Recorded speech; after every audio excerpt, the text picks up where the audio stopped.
নমস্কার, অনন্যাস কুকিং ব্লগের একটা নতুন ব্লগে আপনাদের সকলকে স্বাগত জানিয়ে আজকের রেসিপি শুরু করছি। আজকের রেসিপি হচ্ছে মাছের ডিমের বড়ার তেল ঝাল। মাছের ডিমের বড়ার তেল ঝালটা বানিয়ে নেওয়ার জন্য আজকে আমি নিয়েছিলাম মাছের ডিম। মাছের ডিমটাকে আমি ভালো করে একটু বেসন দিয়ে, একটু গুঁড়ো লঙ্কা, একটু হলুদ দিয়ে ভালো করে মেখে নিয়েছিলাম।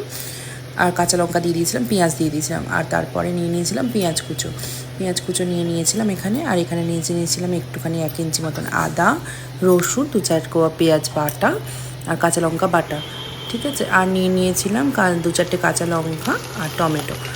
আমি তেলটাকে ভালো করে গরম করে নিয়েছিলাম। তেলটা ভালো করে গরম হয়ে যাওয়ার পরে মাছের ডিমের বড়াগুলোকে এইভাবে এই ছোটো ছোটো করে শেপে নিয়ে আমি হাতে করে দিয়ে বড়াটাকে ভেজে নিয়েছিলাম।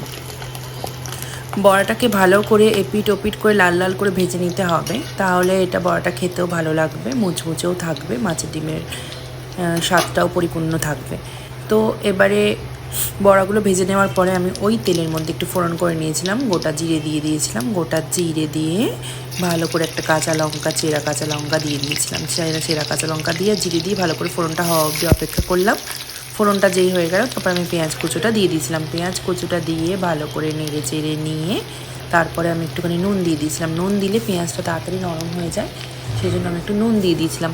নুন দিয়ে পেঁয়াজটা ভালো করে নেড়ে নিয়ে তারপর আমি টমেটো কুচো দিয়ে দিয়েছিলাম। টমেটো কুচো দিয়ে টমেটোটাকে নরম হওয়া অবধি নেড়ে নিয়েছিলাম। টমেটোটা নরম হয়ে গেছে, এরপর আমি দিয়ে দিয়েছিলাম আদা রসুন বাটার যে পেস্টটা, সেই পেস্টটা ভালো করে আমি কষিয়ে নিয়েছিলাম যতক্ষণ না তেলটা ছেড়ে আসে। তারপর একটুখানি আমি হলুদ দিয়ে দিয়েছিলাম।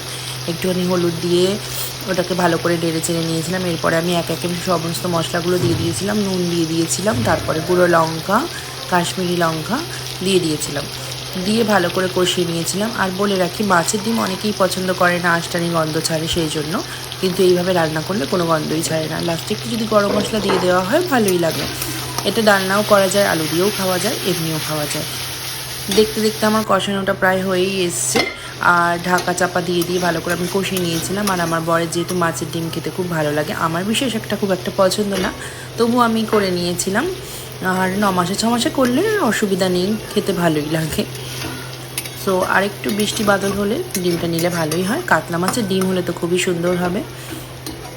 এরপরে আমি ভালো করে ডিমগুলো দিয়ে দিয়েছিলাম। ডিমগুলো দিয়ে আবার একটু নেড়ে চেপে নিয়ে ঢাকা চাপা দিয়ে নেড়ে নিয়েছিলাম। নেড়ে নিয়ে আমি গ্যাসটাকে সিমে দিয়ে একটু জল দিয়ে দিয়েছিলাম। জল দিয়ে একটু ভালো করে ফুটিয়ে নিয়ে তারপরে আস্তে করে দিয়েছিলাম। দিয়ে এবার গরম মশলা দিয়ে আমি নামিয়ে নিলাম। আজকের হয়ে গেল আমার মাছের ডিমের বড়ার তেল ঝাল। দেখুন, আমি 2টো কাঁচা লঙ্কা দিয়ে দিয়েছিলাম, দিয়ে নামিয়ে নিয়েছিলাম। কত সুন্দর হয়েছে। আমার চ্যানেলটা ভালো লাগলে সাবস্ক্রাইব করতে ভুলবেন না, লাইক করবেন।